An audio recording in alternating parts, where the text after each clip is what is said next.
Oi, gente, boa noite. Boa noite, galera. Eu estava pronta para ir para minha caminha dormir, porque amanhã eu preciso acordar cedo por causa do internato. Mas eu não consegui resistir. Eu precisava ler mais um pouquinho de Starters e eu vim ler com vocês. Então a gente vai ler mais um capítulo. Só mais um capítulo. Ler um capítulozinho de Starters hoje. A gente tá no capítulo 5, se eu não me engano. Acabamos com um baita cliffhanger no último capítulo, no capítulo 5, 4, no capítulo 4. Estamos no capítulo 5 agora. E alguma merda aconteceu com a Carly, porque ela acordou e ela não estava no banco de corpos. Ela estava em uma boate, onde na verdade a inquilina dela devia estar, não ela. Tentando acessar a página aqui. E a gente vai ver o que acontece daqui pra frente. Só mais um capítulo. Só mais um capítulo. Vamos lá? Então, capítulo 5 de Starters, da Lisa Price.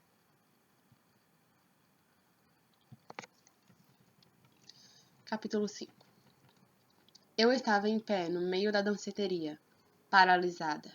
Seria alguma reação aos medicamentos que a Prime havia me aplicado?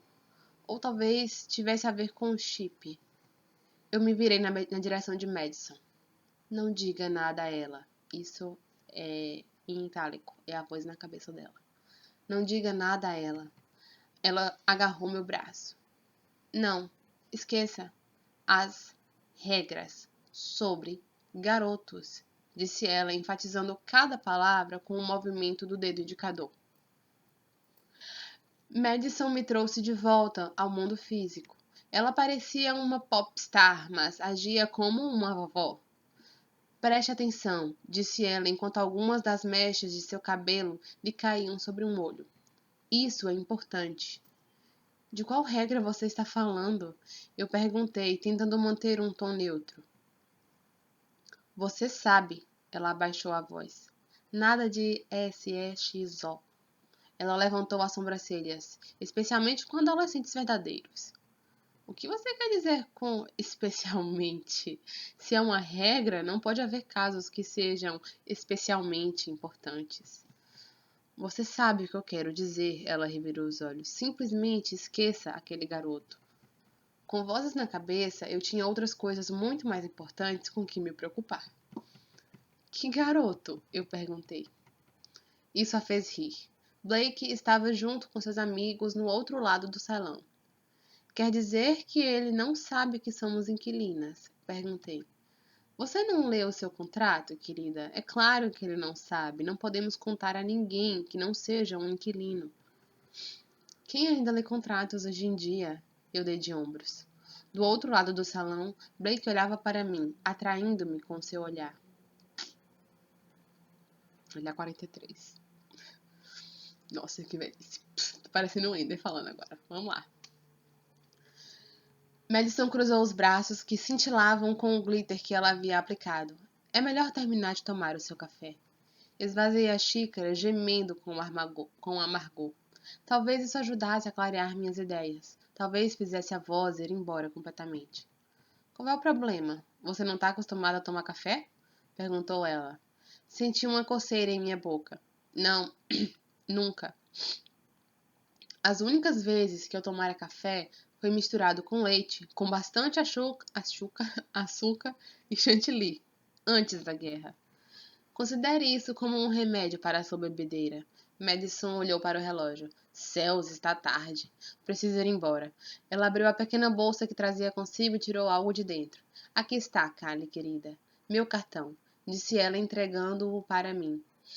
Antes que eu pudesse examiná-lo, ela perguntou, onde está o seu? Abri minha bolsa e não vi nenhum. Havia um ticket de estacionamento, um documento universal de identidade, um telefone e um maço de dinheiro. Tentei não suspirar, ao ver todo aquele dinheiro. Acho que entreguei todos que tinha, eu disse. Não há problema, basta me enviar um zinc. Bem, preciso ir. Amanhã o dia será cheio. Que tal me acompanhar até o carro? Ela enlaçou seu braço com o meu. Quando passamos por Blake, senti que ele estava com os olhos fixos em mim. Não olhei para trás. Procurei me concentrar em Madison, percebendo o modo como ela andava, com passos longos e confiantes, e recebia e ignorava os olhares de admiradores, como se estivesse cercada por um campo de força. 2 porteiros Enders abriram as enormes portas metálicas para nós. Saímos da danceteria e sentimos o ar frio da noite. Um grupo de adolescentes esperava por seus carros. Madison entregou seu ticket para o manobrista e se virou para mim. Escute a voz da experiência, disse ela, colocando os braços ao redor de si mesma e movimentando-se sobre os saltos dos sapatos. Com calma, na primeira vez que sair. Não faça nada muito selvagem. Não deixe que nada aconteça com esse corpo, porque as multas são simplesmente astronômicas. Ela não precisava me dizer como eu deveria proteger meu corpo. Continuei em silêncio, sabendo que nós iríamos nos despedir em breve e que eu nunca mais a veria. Ela inclinou a cabeça, os brincos de argola que usava balançaram. Eu lembro de meu primeiro aluguel. Já faz 9 meses. Quantas vezes você já alugou? Querida, quem se importa quantas vezes? Ela sorriu. Tantos corpos diferentes para experimentar. Eu passo mais tempo sendo jovem do que velha hoje em dia. O Ender manobrista chegou com um conversível vermelho elegante, cheio de curvas e reentrâncias. Ele olhou para Madison e acenou. Esse é seu carro? É meu carro de adolescente, disse ela, piscando o olho.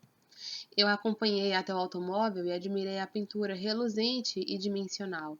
A ilusão de que havia camadas era incrivelmente realista e era possível imaginar que eu estava olhando para um cânion. Da hora, comentei. Madison franziu as sobrancelhas. Carly, tem certeza de que essa é a sua primeira vez? Senti meu corpo tensionar. Por quê? Porque você fala como se fosse um adolescente de verdade. Ainda tenho que pensar sobre o que vou dizer quando tento me passar por um adolescente. Tentar se passar por adolescente. Era exatamente o oposto do que eu estava tentando fazer. Eu queria que ela tivesse certeza de que eu era uma inquilina, assim como ela. O que eu podia fazer? É claro, ir em sentido contrário. Inclinando-me para a frente, eu a toquei no braço da mesma forma que ela havia me tocado anteriormente. Procurei deixar a voz um pouco mais grave e deliberadamente falei mais devagar. Eu me esforcei muito para estudar vozes antes que meu aluguel começasse. Além disso, ainda sou bastante jovem. Tenho só 95 anos. Eu pisquei o olho. Ah, eu odeio você. Ela deu uma gorjeta para o manobrista. Estou brincando. Você vai ter que me ensinar os seus truques algum dia. Outro cano está. Outro carro. Outro cano? Outro carro estacionou logo atrás do conversível de Madison. Preciso ir. Foi um prazer conhecê-la, Callie. Amanhã, de parapente. Ah, Callie. Amanhã, de parapente. Ela levantou os braços ao ar. Divirta-se com seu novo corpo. Parapente, tipo, passeio, pular de parapente, viajar. Eu não sei nem como é que é um parapente, mas agora eu entendi. Madison embarcou no carro, deu uma partida no motor e saiu em disparada. Não havia nada de velho ou antiquado em seu modo de agir. Moça, o manobrista estendeu a mão. Seu ticket, por favor? Eu o retirei da minha bolsa. Esperei até que Madison se afastasse, caso eu tivesse algum problema para conseguir dirigir. Como eu conseguiria fazer isso? A palma das minhas mãos estavam encharcadas de suor. A última vez que dirigira um carro fora há 2 anos, quando meu pai me levara para praticar no estacionamento da escola. O que ele tinha dito? Segure o volante, onde estariam os números 2 e 10 em um relógio. Diminua a velocidade antes de frear. Nunca mande um zingue enquanto estiver dirigindo. Alguns rapazes saíram da danceteria e me despiram com o olhar. Adolescentes típicos a jogar pelas espinhas no rosto. Dei as costas para eles. Não queria que descobrissem quem eu era realmente. Tudo o que queria era dar o fora dali. Percebi que a voz não retornara. Ninguém estava falando comigo e a voz também não. Isso era bom. Precisava me lembrar de tudo. Eu sabia dirigir, mas quanto mais tentava me lembrar, mais rápido meu coração batia. Espero sinceramente que meu carro seja fácil de dirigir, pensei. Logo depois, o manobrista chegou com um carro esportivo amarelo que parecia uma nave espacial. Não, não podia ser aquele. Inevitavelmente, o manobrista parou à minha frente. Era o dobro do carro de Madison em todos os aspectos. A capota estava abaixada, mesmo aqui. Com todos aqueles adolescentes ricos e mimados, os murmúrios ecoaram por entre as pessoas que esperavam por seus carros.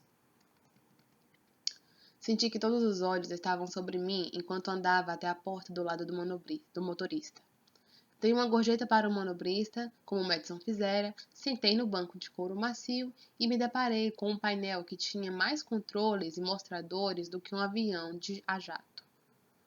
O manobrista fechou a minha porta e eu ergui a mão, pedindo que ele não saísse de perto. Espere. Onde estamos? Onde? Ele parecia confuso. Que cidade é essa? Continuei falando com a voz baixa. Los Angeles. Você está no centro de Los Angeles. Ele apontou para algum ponto do painel do carro antes de correr para buscar o próximo. Percebi que ele estava apontando para um sistema de navegação. Apertei o botão para ligá-lo. A aerotela se iluminou no espaço entre o meu rosto e o para-brisa. Vi a palavra casa flutuando ali e toquei nela. Casa. Era isso que eu queria. O carro sabia onde eu morava, mesmo se eu não soubesse. Engatei a marcha do carro e soltei o freio de mão. Diferente da de Madison, minha saída em grande estilo ocorreu em passo de tartaruga. Conforme eu saía lentamente da área da danceteria, ouvi um rapaz se despedindo. Olhei pelo retrovisor e vi Blake, com uma mão no bolso e a outra acenando para mim. Cara, não desiste mesmo. Quando eu estava a alguns quarteirões de distância da danceteria, estacionei o carro próximo à calçada, em frente a um prédio de escritórios. Meu coração batia muito rápido e minhas pernas tremiam. Mas, imagina, usar a embreagem com as pernas tremendo, é horrível. Mas, pelo menos, não havia batido o carro. Ainda. Não estava me sentindo bêbada, apenas desorientada, porque minha cabeça ficava mais lúcida a cada minuto que passava. Verdade, né? Ela tomou todas e tá dirigindo um carro que ela não sabe nem pra onde é que vai. Bad examples, bad examples. Não façam isso. Eu tinha que descobrir o que estava acontecendo. Como era possível ouvir vozes dentro da minha cabeça? Já era tarde da noite. As ruas estavam vazias e silenciosas. Se aquela voz fosse retornar, essa seria a melhor hora. Tentei escutar, prendendo a respiração, temendo o que eu poderia ouvir. Silêncio. Ainda bem. A voz misteriosa desaparecera. O que a Prime fizera com a minha cabeça? Talvez alguma coisa tivesse acontecido com meu cérebro quando eles inseriram o chip. Poderia ser o próprio chip? Eu nunca deveria ter confiado no meu corpo a eles. Precisava me acalmar e dominar a situação. Olhei para os controles do carro. O motor ronronava como um tigre enquanto eu pegava a bolsa que estava no assento do passageiro e retirava o documento universal de identidade. O cartão tinha minha Hollow, que girava para mostrar o meu perfil. Reconheci as imagens, as mesmas que eles registraram no banco de corpos, mas o nome no documento de identidade era Callie Winterhill, não Callie Woodland. O endereço era o mesmo que aparecia no navegador GPS da aerotela. Provavelmente, o banco de corpos gerava documentos para todos os inquilinos. Meus dados estariam codificados no cartão, meu UNA e umas impressões digitais. Winterhill, provavelmente era o nome. Winterhill provavelmente era o sobrenome da inquilina. Dessa forma, ela poderia fingir ser parente da inquilina se fosse abordada por quaisquer autoridades. Ela poderia se passar por sua própria neta. Portanto, eu tinha um carro maravilhoso que poderia me levar a qualquer lugar. Queria muito ver o meu irmão, mas me lembrei de Tannenbaum, que dissera que eles poderiam usar o neurochip para me rastrear. Eles sabiam onde Tyler morava. Rodney me levara até lá. Se meu chip fosse até lá, eles saberiam que eu não era minha inquilina, Se eu fosse até lá, eles saberiam que não era a minha inquilina que estava dentro de mim, mas eu mesma, e poderiam me acusar de quebrar o contrato. Eu poderia voltar ao banco de corpos. Não era isso o que queriam que eu fizesse? Mas a voz não retorne a Prime. Parecia muito sinistra. Estremeci. O que aconteceria comigo se eu voltasse? Havia tanto barulho na danceteria que eu não conseguira ouvir a voz claramente. Mesmo assim, quanto mais eu pensava naquilo, mais a voz parecia vir de um Ender. Poderia ser alguém no banco de corpos, falando comigo através do chip? Doris, quem sabe? Mas por que ela me diria para não retornar a Prime? Será que ela queria que eu ficasse longe da empresa, pois o problema seria resolvido logo? Ou talvez houvesse outra razão para não voltar. Se eu deixasse o carro me levar para a casa da minha inquilina, talvez conseguisse encontrar algumas respostas. Se meu aluguel houvesse terminado antes do prazo, era possível que ela estivesse lá. Olhei para o meu relógio. Bem, o relógio super elegante e cravejado de diamantes de Winterhill. Já passava da meia-noite. Também vi que era 14 de novembro. Meu aluguel começara havia uma semana. Ainda tinha 3 semanas inteiras para cumprir. O que havia acontecido? Naquele momento, percebi algum tipo de movimento em meu espelho retrovisor. O som baixo de pegada se aproximava. Calçados esportivos correndo sobre o asfalto. Renegados, correndo em direção a meu carro. 5 deles, com correntes e canos de metal na mão e ódio nos olhos. Meu sangue gelou. Corri os olhos pelos botões, o câmbio automático, a primeira marcha. Onde estava o câmbio? Um dos renegados pulou sobre a traseira do conversível, uma cabeça raspada coberta por tatuagens. Eita lasqueira! Vixe! Ela tá muito ferrada. Encontrei o botão que engatava as marchas e apertei com força. Pisei com tudo no acelerador e o renegado voou para trás e caiu no chão. O reflexo do espelho mostrava que ele estava se levantando. Seus amigos me mostraram o dedo médio. Eu tremia. Aquele era um jogo totalmente novo. O simples fato de ter um carro não significava que eu poderia baixar minha guarda. Na verdade, agora que eu parecia ser rica, precisava estar mais alerta do que nunca. Respirei fundo e expirei. Respirei fundo é inspirar e expirar, né? Mas tudo bem. Daquele ponto em diante, o GPS foi minha única companhia. Ele tinha um sotaque australiano e uma voz tão tranquila que ajudou a me acalmar. Segui suas instruções até chegar à rodovia. Era muito mais fácil dirigir em linha reta pela estrada, e a essa hora da noite havia poucos carros em meu caminho. Passei por 2 equipes de trabalho estruturais, cerca de 20 starters que trabalhavam na construção e manutenção de estradas. Uma onda de culpa se abateu sobre mim enquanto eu passava rapidamente por eles naquele carro caro, com minhas roupas de grife e o relógio de diamantes. Eu queria gritar para eles que não era a dona de nenhuma daquelas coisas. Mas eles já eram apenas pontos brancos em meu espelho retrovisor. Depois de aproximadamente meia hora dirigindo em direção ao oeste, o navegador me levou para a comunidade de Bel Air. Eu me lembrava de que, antes da guerra, várias celebridades moravam ali.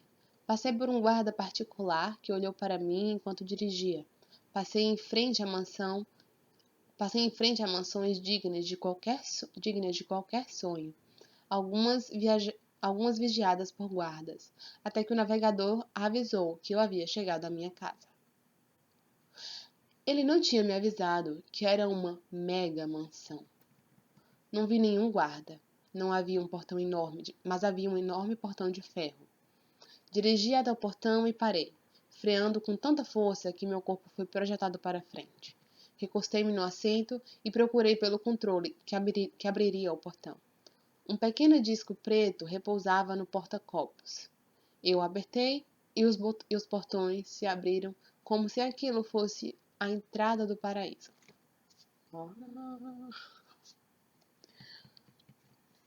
Dirigi por um acesso pavimentado com pedras. À esquerda, o acesso se curvava até a frente da mansão.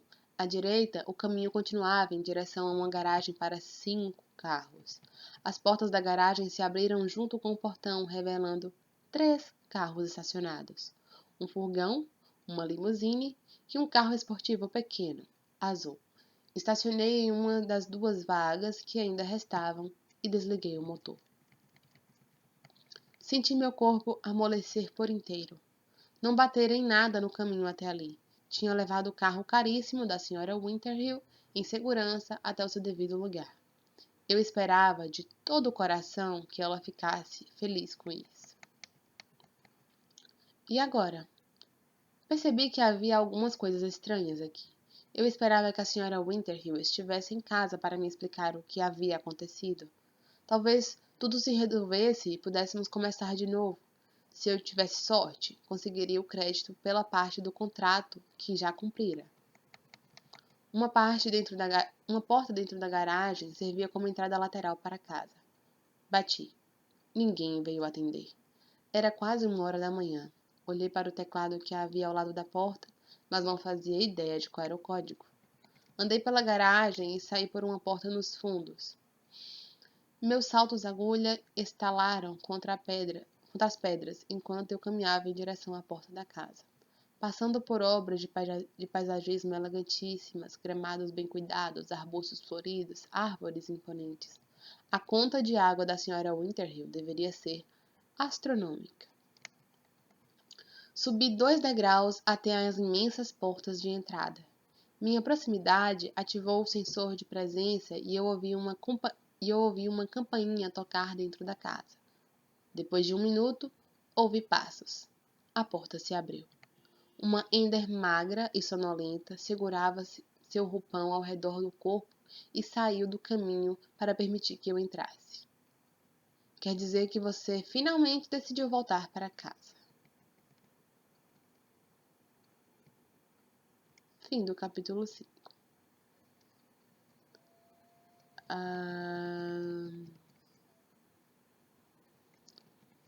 Não sei o que acontece, não me lembro. Eu realmente não me lembro do que acontece daqui em diante. Mas o capítulo 6 está aí para a nossa próxima leitura, que vai ser não hoje, porque eu realmente preciso dormir. Mas enfim, a Kali tá bem perdida, né, galera? Ela tá bem encrencada também. Então, vamos esperar para ver o que acontece no próximo capítulo, tá? Beijinho, até a próxima leitura, galera.